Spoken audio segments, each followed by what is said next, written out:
those who are close to President Kufuor are the ones who are enjoying.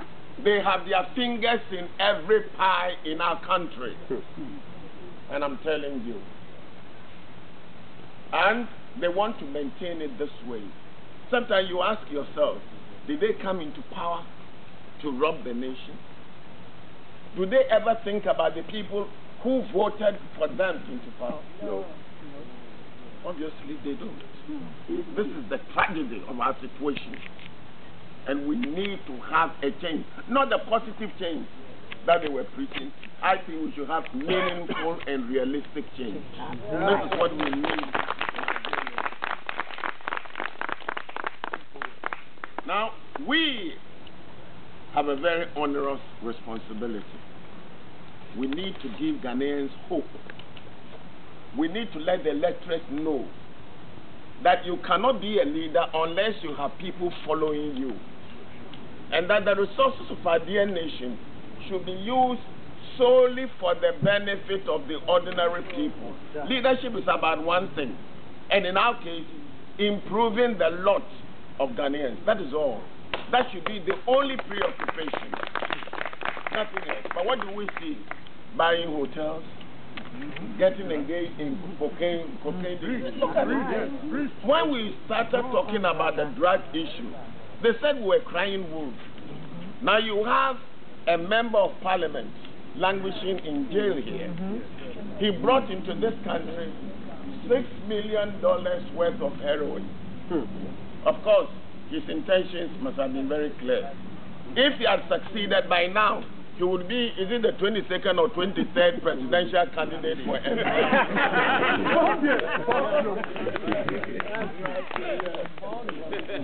We had by-elections in his constituency, in Kranza. And we had stories, heard stories, of how he pumped money into that area. Now, there is only one thing we worship in Ghana, that is money. So sad. It doesn't matter how you acquire it. Now, if you read some of the newspaper stories which come out by mistake, their presidential candidates are just going around buying delegates. Money is not a problem. Money is not an obstacle. And yet, these were people who 7-8 years ago were almost indigent. Where have they got the money from? They are flaunting their wealth. And Ghanaians have begun to ask questions. They want an alternative. And we should provide that alternative. But we should be guided by the experience that is being established now. You cannot go into leadership position and do the same thing. We have struggled when we came out of power in 2001. But by the grace of God, all of us have been able to get settled. You are not now going into government to try and make hay while the sun shines. Put something aside for a rainy day. The rainy days have gone. Yes. This should therefore be a period of sacrifice. Now, I heard my good friend Osafo Manfo praising himself to the higher heavens, saying that he's the only person who can beat Attah Mills because he's the manager, he's done this or that to the economy. My brothers and sisters, cast your minds back. When the PNDC came into power, our economy was recording what? Negative growth. All the structures had collapsed. More than 3 million Ghanaians left Ghana. Toilet roll was a luxury at the time. If you wanted to buy clothes and you went to the market, the only indication was that they would give you broomsticks. And the broomsticks would be a pointer to what they were going to give you. PNDC did its best. NDC for 8 years decided to repair the damage. We had financial sector reform. We decided to introduce democracy in the first place. We decided to also concentrate on infrastructure, education, on Medicare. We have 3 state-of-the-art hospitals in Ghana. They compare favorably with hospitals anywhere, in Cape Coast, Ho, and Sunyani. Education, we have 3 universities we increased the number to 5. We decided that there should be a polytechnic in every district. Now, when Osakubafo comes and boasts, I ask him, at the time when he was chairman of NIB, managing director of NIB, how much by way of taxes were we collecting? We decided to revamp the revenue collecting structure. How can a minister of finance operate if you are not able to collect revenue? I was for 8.5 years the Commissioner of Internal Revenue. It was my period of national service. We did that to strengthen the foundation for them. At the time that they now, this is one government which has enjoyed more resources than any other government. And they have not been able to account for the resources. And you know the reason why they forgave us our debts?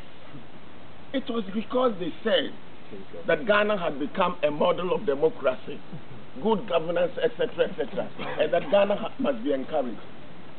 What prompted this decision? The fact that we handed over peacefully to them. Yes, the first time. And they thought that Ghana has now settled. So let's give them all the help that they want. This is the reason. And mind you, they also forget that because they wanted us out, in 2000 they wanted us out because they thought that that was a good opportunity for them to change governments, and that would be a positive signal to the rest of Africa.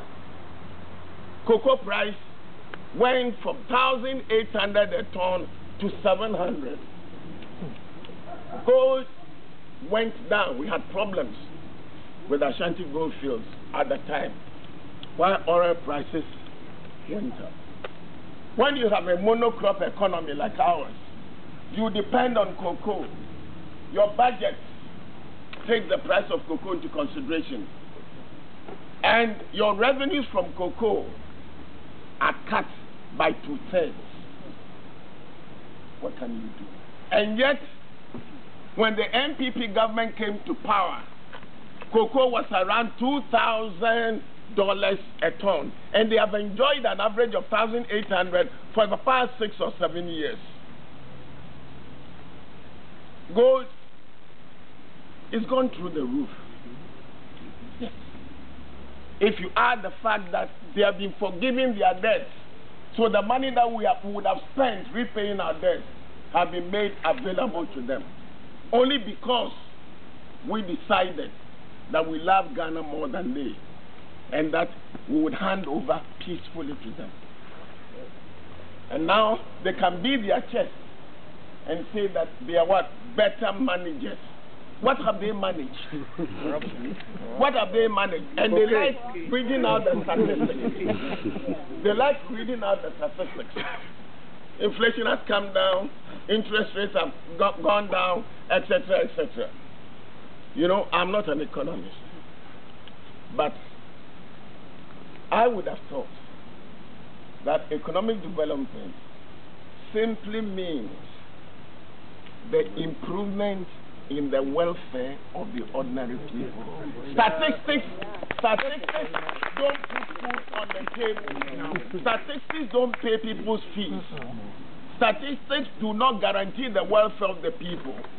If the statistics don't translate into people's welfare, then you have a problem on your hands. This is the same thing. This is the problem that we are having in the country. They will talk about GDP. Our nation has become a nation of sellers and buyers. Manufacturing sector has collapsed. We couldn't take advantage of AGOA because the textile industry, which is key in Ghana, has collapsed. When we were celebrating our 50th anniversary, all these flags were imported from China. Yes, they were imported from China. And of course, you can guess who imported them. When we had the energy crashes, we still do. Of course, some people instantly became generator experts. If you are not getting investments in Ghana, it is because they have complained. First, it takes a very long time to get the government to take a decision. It isn't that they cannot take the decision, but each one of them is trying to outdo the other in order to get a stake in the investment. You ask some of your foreign friends, ask them. There was this thing about Abeyime. I know some of them are complaining very bitterly. Talk to those of them who have had the courage to come to Ghana. This is what is happening in Ghana. We have to change this. Truth has taken refuge somewhere. We don't know where it is. But I can assure you, at the appropriate time, it will come out.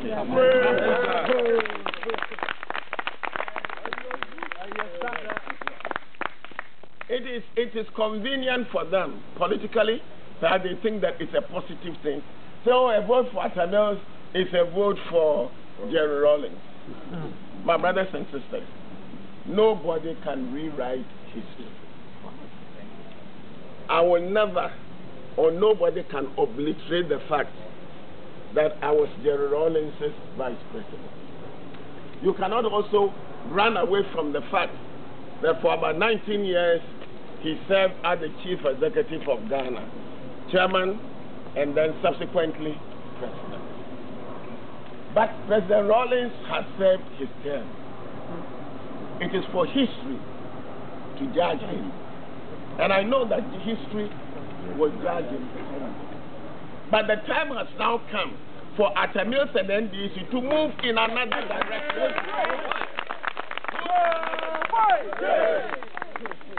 You know, the exigencies of the situation demand a new system, a new program. You need to move forward. With Attah Mills as chief executive, the buck will stop with Attah Mills. When they say that the Rawlings will control Attah Mills, I ask them, who is controlling President Kufuor? President Kufuor was a minister in the Rawlings' government. He was a PNDC secretary. A fact that he wants to hide. I was the vice president. I even occupied a higher position than a minister. If he, as a minister, can rule the country, why can't I rule?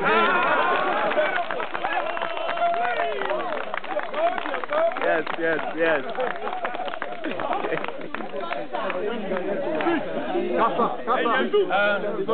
My brothers and sisters, so many things have been said. Don't believe anything that you read in the paper. If you did, you would not even expect me to stand in front of you, because I should have died 3 or 4. But you know, it's God who is in control. Amen. And whenever they make up all these stories, the latest one was that Attah Mills had got diabetes, he had had a crisis, he had been rushed to 37 military hospitals, and the area has been cordoned off. My response was very simple. I said, let anyone who wants come to 37. We'll all go there. I will take all the tests, and you find out whether this is true or not. The other thing is that I've been going on an outreach, house to house. So when you go and the people say you, oh, are you the one who's supposed to be dying? I said, I'm not dying. Today I'm going to die.